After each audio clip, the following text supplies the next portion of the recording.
Hi guys, today we are going to start with circular motion from the basic. Starting from the basic, we will do till ITJ, mains, advanced, NEET and for every exams, right? Just write it down, circular motion. तो basically हम लोग circular motion में क्या देखते हैं, मान लिया है कोई कर्व है, राइट? तो basically circular motion is divided into two part, एक तो हॉरिजॉन्टल सर्कुलर मोशन और एक वर्टिकल सर्कुलर मोशन. सो पहले we are focusing on horizontal circular motion. Just assume कि हमारे पास एक कर्व रोड है ऐसा, and any vehicle is moving like this. ये आगे जा रहा है ना, कोई व्हीकल है, तो it is moving with some velocity. तो ये कर्व ले रहा होगा ऐसे. तो जब ये this is the centre of the circular motion, the radius of the circular motion is r, mass of this is vehicle mass is m. तो बेसिकली यहाँ फ्रिक्शन लगता है टायर पे. It gives necessary centripetal force. ये force किधर लगता है? Centre की तरफ. जो भी फोर्स लगता है सेंटर की तरफ, that is called centripetal force. तो फ्रिक्शनल फोर्स को मैं लिख सकता हूँ F is equal to mv square by r, which is centripetal force.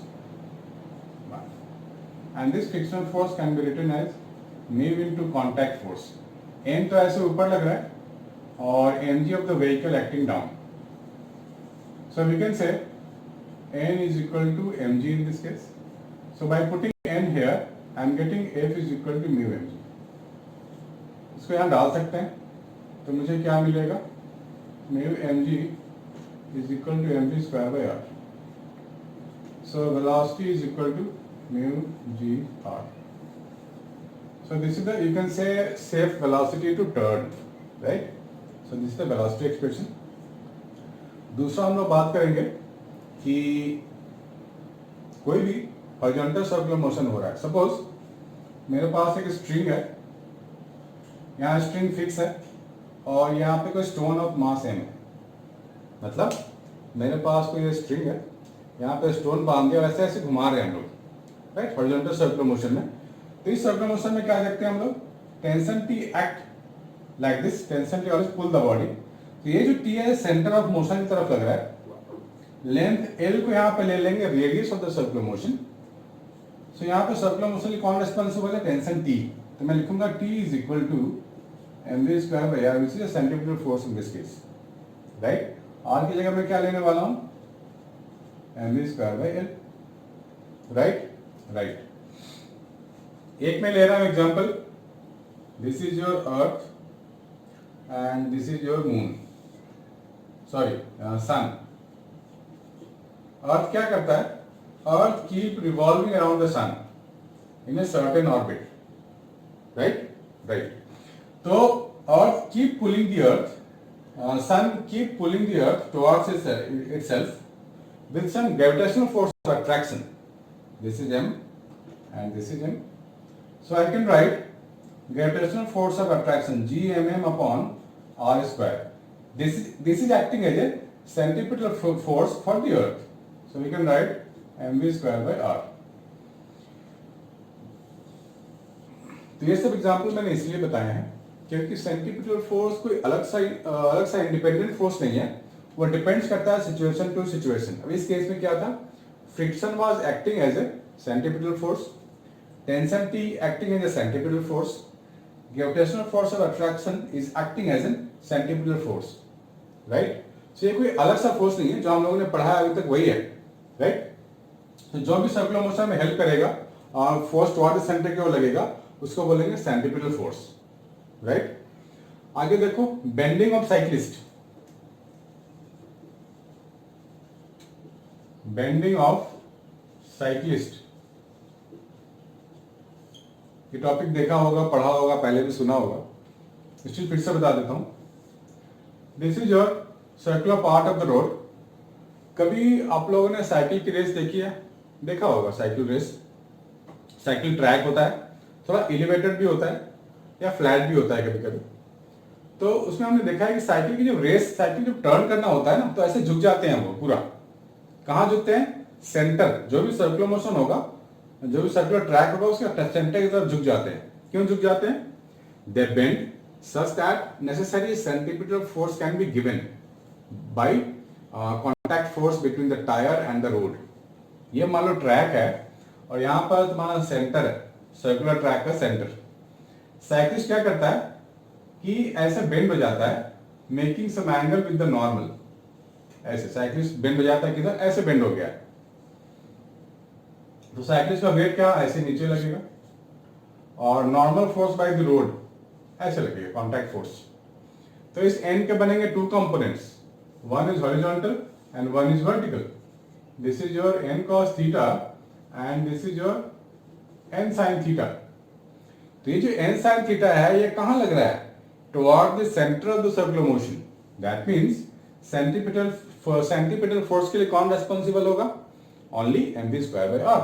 So we can write n sin theta is equal to mv square by r equation 1 and n cos theta is equal to mg. ये इनको divide कर देते हैं 1/2. तो ये मुझे क्या मिलेगा? tan theta v square by rg.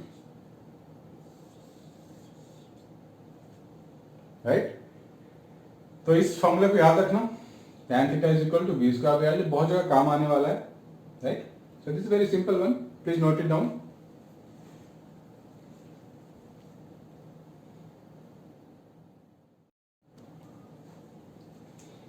The next topic is banking of road. ये बहुत बार हम लोगों ने देखा है कि इसका मतलब क्या है. बेसिकली बैंकिंग ऑफ रोड का क्या मतलब है? यहाँ कोई बैंक नहीं है. बैंकिंग ऑफ रोड का यहाँ मतलब है कि रोड जो फ्लैट होता है ना, उसे हम लोग थोड़ा सा एलिवेट कर देते हैं फ्रॉम आउटर साइड.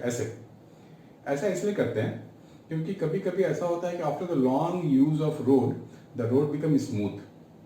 तो जब टर्न करना होता है तो टायर पे नेसेसरी सेंट्रीपिटल फोर्स जो फ्रिक्शन देता है वो बहुत ही कम हो जाता है. फ्रिक्शन कम हो जाने का मतलब क्यों हो जाता है कम? Because road is very smooth after long use. Smooth road अगर होगा तो फ्रिक्शन कम होगा, फ्रिक्शन कम होगा तो नेसेसरी सेंट्रीपिटल फोर्स जो चाहिए टर्न होने के लिए वो नहीं मिलेगा. तो कभी कभी हम लोग फ्रिक्शन पे हमेशा डिपेंड रह नहीं सकते. राइट. हमेशा डिपेंड रहना फ्रिक्शन पे इज वेरी वेरी डेंजरस. सो क्या होता है कि रोड को हम लोग एलिवेट कर देते हैं ताकि जो contact force by the road है वो भी सेंट्रीपिटल फोर्स में अपना रोल प्ले करे अगर फ्रिक्शन कम है तो. That is called safe turn. इसलिए इसको बोलते हैं banking of road is very very safe to make a circular turn. So just derive some formula. What is the maximum velocity and what is the minimum velocity for the safe turn on the banking of road. तो imagine करो ये road है हमारा, flat road है. हमने इसको थोड़ा सा ऐसे एलिवेट कर दिया, उठा दिया और यहाँ पे कोई गाड़ी है ऐसा चल रही है बैंकिंग ऑफ रोड पे. This is your angle theta. तो कभी कभी आपने ये भी ध्यान दिया होगा कि जब हम किसी कर्व रोड पे बहुत ही जोर से बाइक चलाएं, बहुत ही हाई स्पीड से कार चलाएं या बाइक चलाएं तो क्या होता है, जब स्पीड हमारी ज्यादा होगी तो टायर की स्लिपिंग टेंडेंसी ऐसे अपवर्ड होती है. Slipping tendency upward. या फिर बहुत ही कम स्पीड में चलाएं तो स्लिपिंग टेंडेंसी टायर के नीचे स्लिप करने की एबिलिटी बन जाती है. नीचे स्लिप होना चाहता है टायर. ऐसे ये कब होता है? जब बहुत ही स्लो चला रहे होंगे तब स्लिपिंग टेंडेंसी नीचे. और बहुत ही मैक्सिमम वी मैक्स से चलाएंगे हम लोग तो स्लिपिंग टेंडेंसी टायर के ऊपर होगी, है ना. तो आज इसी पे बेस्ट ये हम लोग डिराइव करने वाले हैं.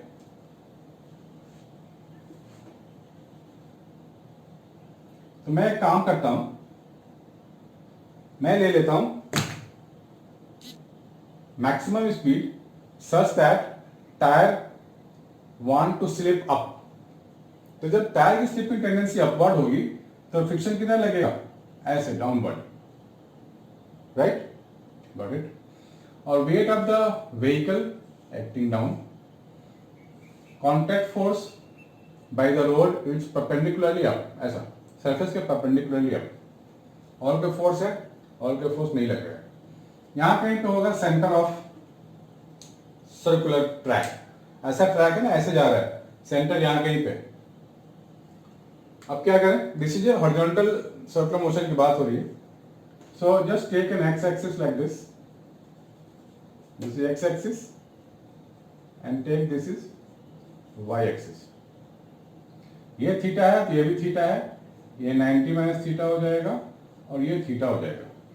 इस n को थीटा से बेंड करो ऊपर, तो ये क्या मिलेगा, n cos थीटा, और ये क्या मिलेगा, n sin थीटा।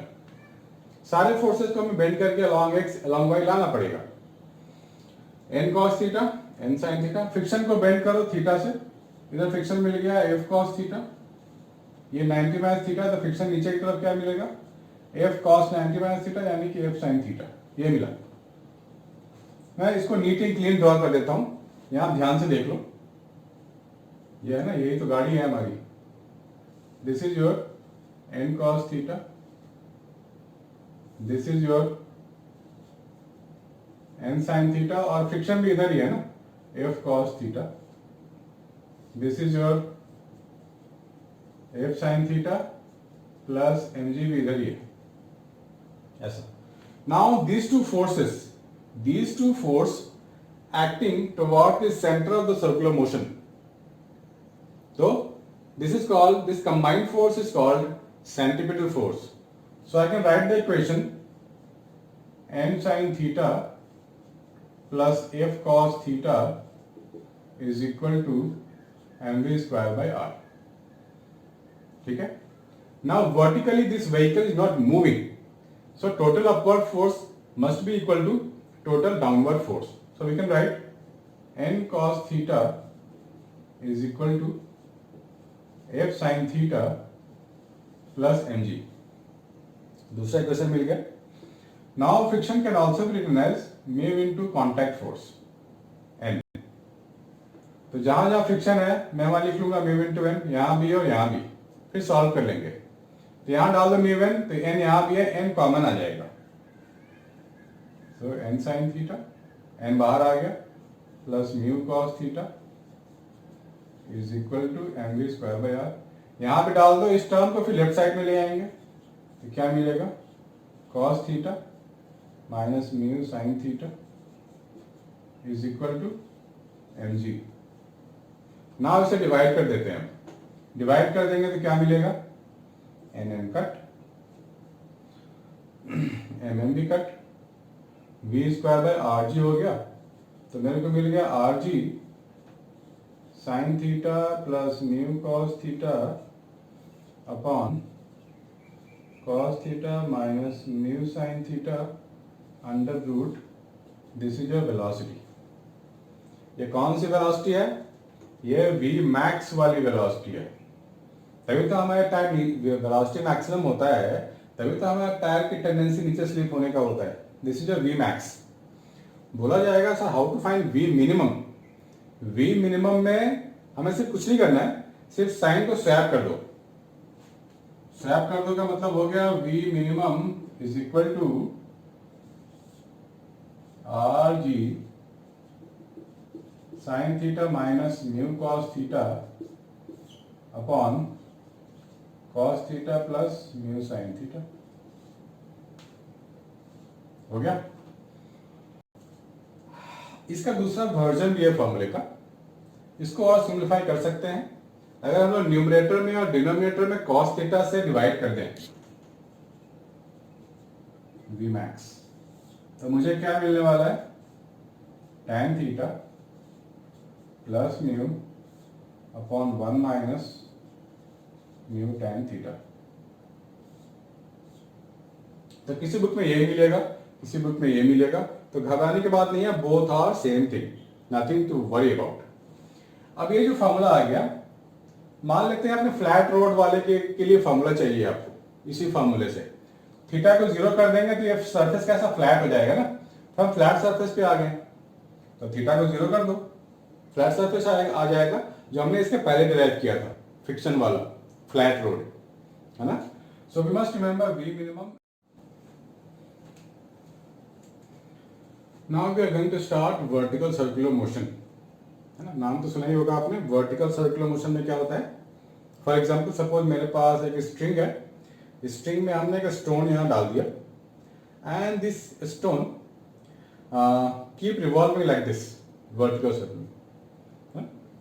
कभी कभी ऐसा होगा स्पीड अगर कम हुई फेंकने की, यहाँ से अगर फेंकेंगे ना ऐसे, स्पीड कम होगी तो हो सकता है कभी कभी ये बीच में वापस ऐसे गिर भी जाए, है ना. So we have to think about it. Vertical circular motion का डायग्राम मैं यहाँ ड्रॉ कर रहा हूँ. Length L of the string, stone की मास है m, और यहाँ पे फिक्स है ये string. It will keep moving like this, ऐसा. तो हमने यहाँ पे कुछ वेलोसिटी दिया होगा, VL लिख रहा हूं, velocity at lowest point minimum, और एक फाइंड करेंगे velocity minimum at the highest point so that they can complete the circle. Looping the loop बोलते हैं इसको ना. Complete the circle means looping the loop. ये हो गया दूसरा पोजीशन. ठीक है. एक मैं पोजीशन ले रहा हूं ये वाला. At any instant this stone making an angle theta with the vertical at any instant. So मैं क्या करूंगा, टेंशन T दिखाऊंगा. I am drawing free body diagram, और वेट कैसा लगेगा, वर्टिकली डाउन. और तो कोई फोर्स है नहीं, तो इसको एक्सटेंड कर देते हैं. दिस इज योर थीटा, और ये ले लेते हैं एक्स एक्सिस, और ये वाला ले लेते हैं Y axis. This is theta, this is 90 minus theta. तो इस mg के दो कंपोनेंट में ले रहा हूं. एक तो ले रहा हूं इधर y की तरफ, एक ले रहा हूं x की तरफ. x वाला जो फोर्स आएगा उसको बोलते हैं रिस्टोरिंग फोर्स. उसका मुझे कुछ करना नहीं क्योंकि बॉडी वापस नहीं आएगा. मैं पूरा कंप्लीट सर्कल की बात करूंगा. mg का मैं ले रहा हूं अलॉन्ग ये टेंशन के जो लाइन में है वो. ये बन जाएगा मेरे पास mg cos theta. So at this point I am more concerned about centripetal force. तो T तो इधर लग रहा है, mg cos थीटा बाहर की तरफ लग रहा है, away from the center. तो नेट सेंट्रीपिटल फोर्स कितना होगा, T minus mg cos theta. This is your net centripetal force which is equal to mv square by r. r की जगह मैं l ले रहा हूं because this is the radius. ऐसे घूमेगा तो length of the string itself is the radius. So T is equal to मैं लिख सकता हूं mg cos theta plus mv square by l. यानी कि जो टेंशन T है वो किस पे डिपेंड करेगा, थीटा पे डिपेंड करेगा. जैसे जो थीटा चेंज करेगा T भी चेंज करेगा. Suppose I am talking about eight highest point, eight highest point, तो थीटा कितना हो जाएगा, पूरा का पूरा यहां तक लेना पड़ेगा मुझे, 180 हो जाएगा. राइट, 180 हो गया. और T को मैं नाम दे देता हूं TH, tension eight highest point, और V को नाम देता हूं velocity at highest point. So TH cos 180 minus mg हो गया ये, प्लस m VH का स्क्वायर अपॉन l, ये हो गया. अब क्रिटिकल कंडीशन में, मतलब हो सकता है हमने इतनी वेलोसिटी नहीं दी हो, यहाँ पहुंचते पहुंचते हो सकता है उसकी स्पीड खत्म हो जाए, जीरो हो जाए, स्ट्रिंग लूज हो जाए. स्ट्रिंग जैसे स्लैक होगा, लूज होगा, स्टोन यहीं गिर जाएगा ना, फॉल डाउन हो जाएगा. तो हमने इतना दिया हुआ मिनिमम ताकि स्ट्रिंग के स्लैक होते होते हो सकता है ये पार कर जाए उसको. एकदम क्रिटिकल कंडीशन है, बोलते हैं ना क्रिटिकल वाली. गिर भी सकता है, पास भी हो सकता है. जस्ट इतनी टेंशन है, जस्ट इतनी वेलोसिटी है कि वो पार कर जाए, और ये जब एक बार पार करेगा इधर तो पूरा बना ही लेगा सर्कल. राइट. तो मैं ले रहा हूं क्रिटिकल कंडीशन. क्रिटिकल कंडीशन मतलब tension just greater than zero है, और we can say greater than equal to zero है, ताकि जस्ट वो पार कर जाए. यानी this entire thing greater than equal to zero मेरे को लेना पड़ेगा. Minus mg plus m VH square by l greater than equal to zero. Minus mg को इधर ले जाओ तो VH के लिए सॉल्व कर लो, ये आएगा अंडर रूट ऑफ LG. बहुत सारे बुक में अलग भी मिलेंगे, अंडर रूट ऑफ RG भी मिलेंगे, तो nothing to worry about, same thing है वो. सो दिस, अगर मेरे पास velocity greater than equal to under root L G है तो ये पार कर जाएगा सर्कल को, पूरा का पूरा लूपिंग द लूप होगा, पूरा का पूरा सर्कल बनाएगा।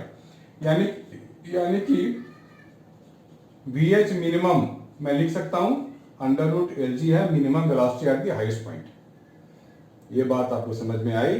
नहीं आई तो दोबारा पढ़ लो, दोबारा वीडियो में जाके देखो कि हो क्या रहा है। And still doubt then send me the comment immediately. Don't delay, you can send me as many as you like.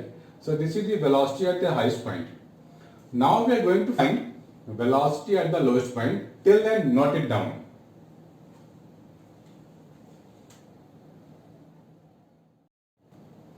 Now let's find minimum velocity at the lowest point of this stone so that it can complete the circle. तो यहीं पे आप खड़े हो जाओ, just stand in here और लगा low energy conservation about this point and about that point. इसका नाम दे देते हैं लेवल ए, इसे नाम दे देते हैं level B. So total energy at level A is equal to total energy at level B, and we are assuming that there is no any air resistance of this in the system. So I am writing energy at A is equal to energy at B. तो मैं A पे खुद खड़ा हूं, मेरे ही level में ball है या जो मास हैंगिंग है मेरे ही लेवल में है, तो उसके पास कोई भी पोटेंशियल एनर्जी नहीं होगी, ओनली काइनेटिक। तो मैं लिख सकता हूं ना हाफ m VL का स्क्वायर इज इक्वल टू क्या लिखूंगा मैं, टॉप वाली हाफ m VH का square plus mg into 12, right? This is the thing. हमने VH मिनिमम अभी निकाला था, कितना निकाला था? Under root of LG। यहां डाल देते हैं m तो गया VL स्क्वायर, 2 को मैं इधर ले जा रहा हूं, ये हो गया VH square plus 4GL। VH का स्क्वायर हमने VH निकाला हुआ है अंडर रूट ऑफ LG, ये क्या मिलेगा मुझे? 5GL। सो VL क्या मिलेगा? Under root of 5GL। This is the minimum velocity है ये। इससे ज्यादा हो तो अच्छी बात है, वो तो करेगा ही करेगा, लेकिन मिनिमम इतनी वेलोसिटी होनी चाहिए at the bottom so that it can complete the circle, right? Mind it, this is the minimum velocity at the bottom, don't miss it, please note it down, it's very important derivation.